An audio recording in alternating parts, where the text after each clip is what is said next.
ब्रह्मचारी को सबसे पहले अपनी रसना पर नियंत्रण रखना आवश्यक है। जबान पर, जबान बिगड़ी सब बिगड़ा।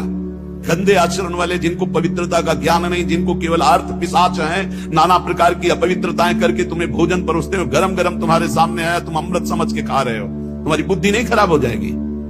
सबसे पहले सतमार्ग में चलने वाले को इस रसेंद्री को मारना होता है। रसेंद्री, ये जीत गए, सब जीत गए। और इस मार्ग में सबसे ज्यादा इसी को दुलार करने का अवसर मिलता है।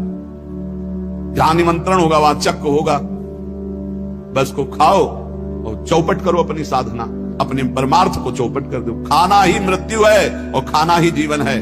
जो पवित्र भगवद अर्पित मित आहार करता है वो अपने जीवन को भागवतिक बना लेता। कितना खाओगे?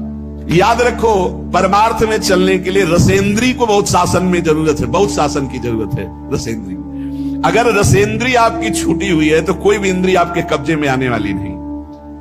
भोजन किया जाता है जीवन रखने के लिए, प्राणों का पोषण। और आप ये समझो, जैसे आप 400 ग्राम अन्न पा लिए तो आपकी जीवनी शक्ति उसमें पचाने में कम लगेगी और आपके चिंतन में ज्यादा लगेगी। 800 ग्राम डाल लिया।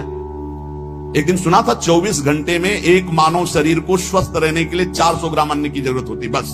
इसके बाद तो ऊपर ओवरलोड करना है। इतनी हानि आप नहीं समझ पा रहे हो, रोगों का घर बढ़ा रहे हो। थोड़ा भोजन करो, सात्विक भोजन करो, और ऐसा भोजन करो जिसमें तेल आदि गरिष्ठ पदार्थ ज्यादा न हो, तो आपकी जीवनी शक्ति बढ़ेगी। आप उसी जीवनी शक्ति से भजन करेंगे। भजन में मन क्यों नहीं लगता? आप देखो, एक दिन खा के अच्छे, और एक दिन 2 रोटी खाओ केवल हमारे कहने के अनुसार, कि आपको लगे कि हाँ भूख लगी अभी, और छोड़ दो, फिर आप भजन में लगो। देखो कैसी वृत्ति जाएगी, सतोगुणी। चंचलता मन की तभी रुकती है जब सात्विक भोजन होता है।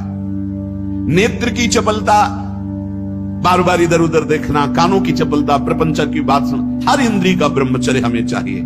तो बहुत लाल मिर्च वाला गर्मा गर्म ये ब्रह्मचर्य के लिए सब हानिकारक। उत्तेजक भोजन नहीं, उत्तेजक दृश्य नहीं, उत्तेजक बातें नहीं, तभी संयम से चला जा सकता है।